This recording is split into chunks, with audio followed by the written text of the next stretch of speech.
Welcome back, digital watch fans, to Vintage Digital Watches and to this video. And today we're going to do something a little bit different.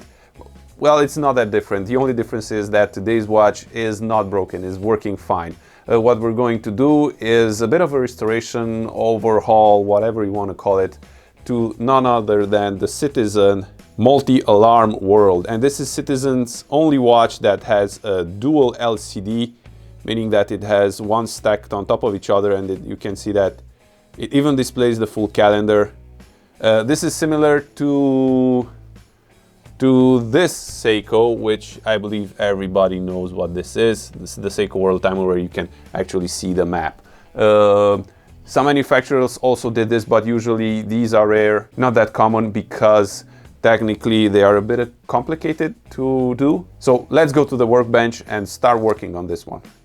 Right, and here it is on the bench, and the watch is not that beat up, and because it's a really rare model, I believe it needs some TLC just to make it a little bit better looking than it is now, because as you do see, the screen is a bit scratched, and this one has an interesting opening technique, meaning that this front part pulls away, and I thought that would be interesting to see. So first things first, we are going to remove the bracelet.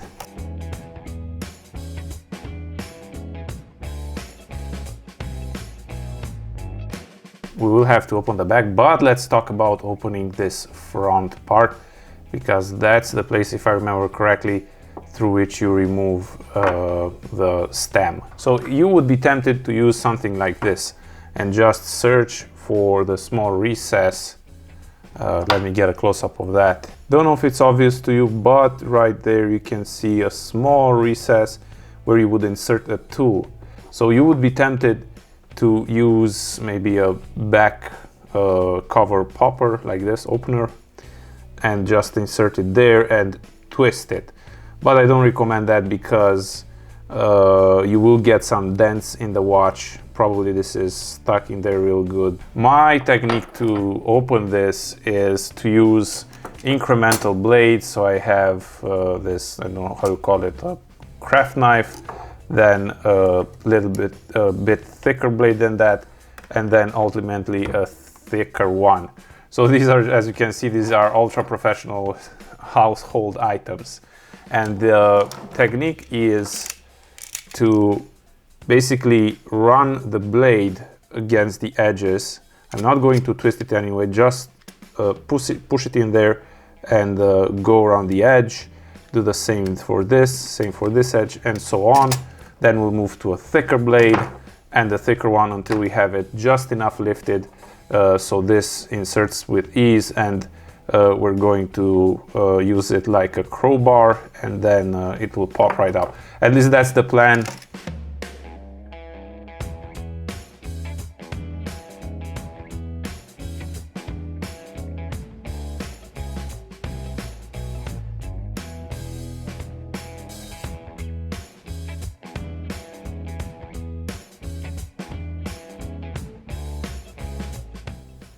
All right, and you do see it, that it has lifted, and we're going to move on to an even thicker blade, and it's off. And there you go.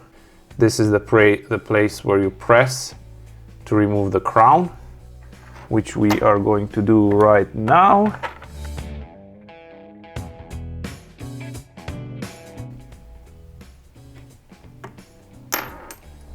There we go.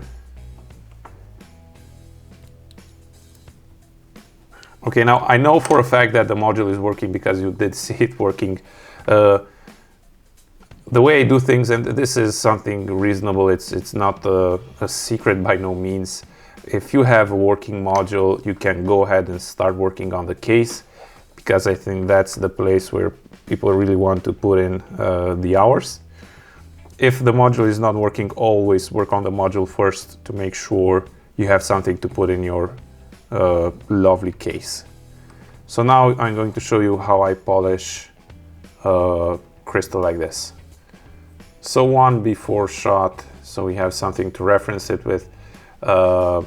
It does have some scratches right here on the edges and a few in the center. They aren't deep scratches, but it will be nice to have them completely removed. And what you need for polishing, at least the way I do it, is you need a very flat surface, and this is 8mm thick glass, and I have a few pads glued to it just to hold it in place. And then I like to use sheets of abrasive paper.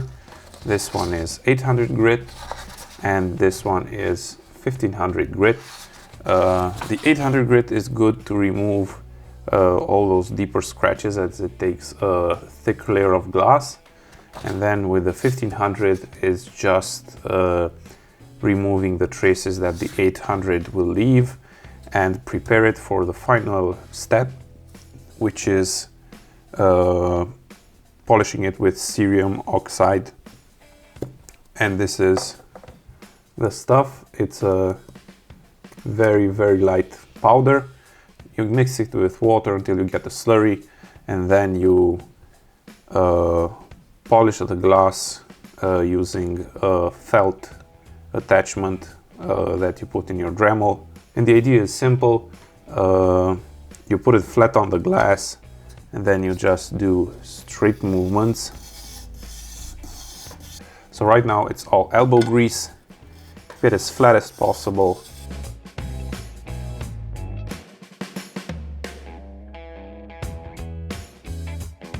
So after 2 sheets of 800 grit, this is what we ended up with. And you can see that all those scratches have gone away. And now we are with a matte glass. It's good right at the end to give it a circular motion, or on the 1500 grit, just do it in a circular motion all the time, which we are going to do right now. The point here is to remove the scratches that the 800 grit left. The point is not to use this as a means of removing a layer of glass. So right now we are just improving the surface that the 800 grit has left us.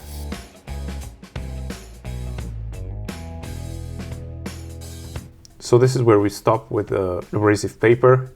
What you want is the glass to be fairly transparent, as you can see, but if you hold it in certain angles you can actually see some of the marks left by the 1500 grit. Now we're going to move to the cerium oxide slurry and you'll see some amazing results.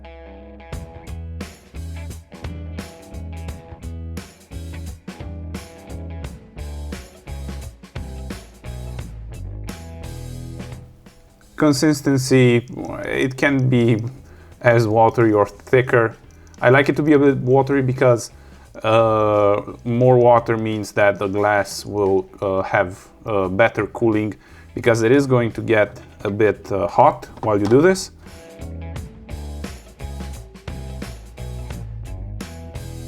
There is no pattern specific that you want to follow. I like to do the edges and slowly work my way towards the middle.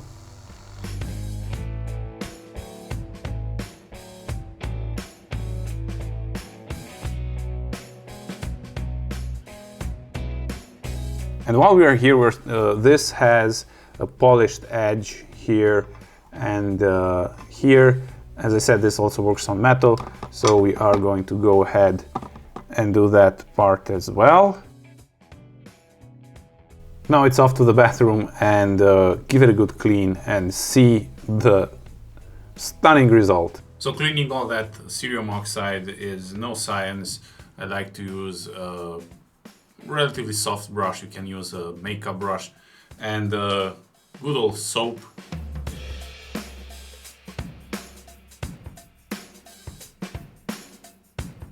Finally, here is the finished result. And as you can see, there are no scratches on that glass. Also, the edges look better than they did. They're not 100%, but I don't want to do any harsher polishing just to avoid changing the shape of the edge. And one thing worth mentioning, this watch has a metal plate behind the screen, so these graphics are not printed on the LCD itself, but they are actually on a metallic plate. You can even see it right here. This is the metallic plate. So during the polishing, some debris inevitably got in between the glass and this plate, which is why during the wash it's good to have a strong jet pointed right in this area while you're keeping it like this at an angle, and just rotate it to make sure that the jet will wash out any debris that are stuck here. And after that, the way I dry these is because moisture is really hard to remove from in between the glass and the metal plate with the graphics on it. I usually lay this down on the windowsill so the sun will be directly on it. And to speed things up, I lay down with a napkin over and then pour some salt over the napkin, and the salt will actually absorb all of that moisture. So yeah, but I'm pretty happy with how it turned out. Let's move on to servicing the movement.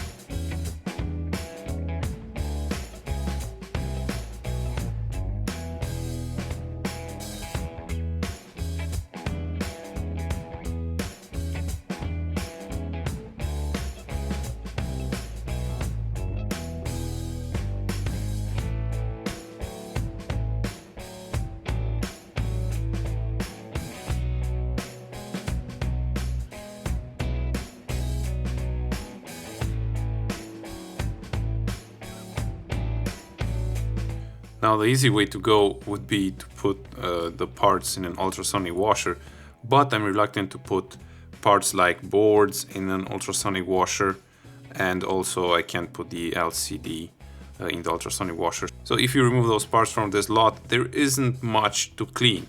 So what I'll do is go at it with a good old Q-tip and plenty of isopropylic alcohol.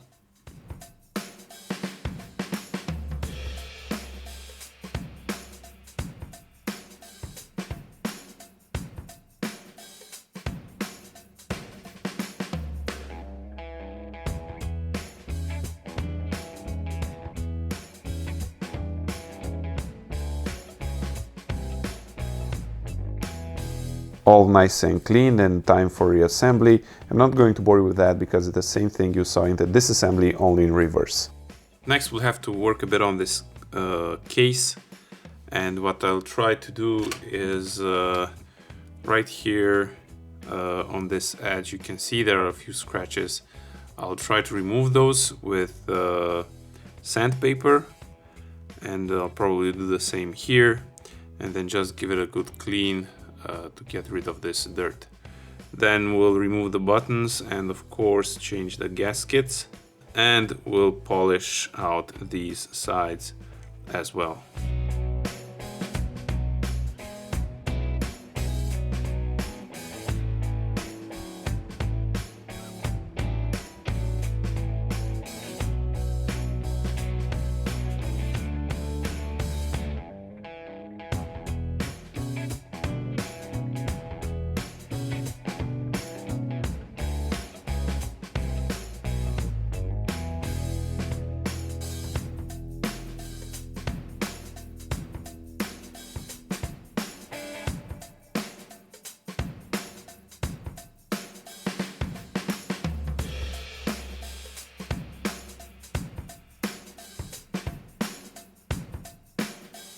Okay, now to remove those scratches from this brushed side. You can see that they are very fine and can only be seen in certain angles, but it's not a hard surface to refinish, so why not spend the extra few minutes to do it. The hard part about this, you can see that it's a single direction brushing, is getting the grit correct. If you use too coarse grit, then the lines you see here will be very noticeable and you will have bigger and deeper marks. If you use a too fine sandpaper, then what you will get is a too polished finish. Now from experience I can tell that this is somewhere between 1500 and 1200 grit. What I have here is 1500, but it's probably at the upper end of what this should be finished at. But I will take my chance and call it good because this is what I have on hand right now. So the key here is to do very straight strokes. If you're not keeping the case at a straight angle, then you will end up with horizontal lines. Also, you have to keep it straight the whole stroke and not wiggle it about. This is not something hard, but it does take a few tries to do it. Okay.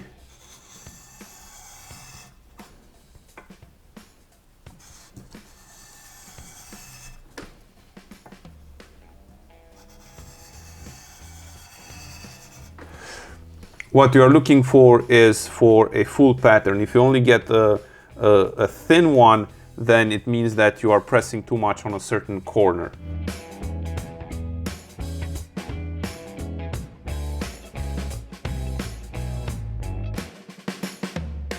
And I believe we are done on this side. There we go, a nice brushed finish. And on the other side, not much to do, but we'll give it a few strokes as well, just to have a uniform pattern. And finally here we are with all the parts finished, and it's time to begin the final assembly. Super stoked to see how this will come together.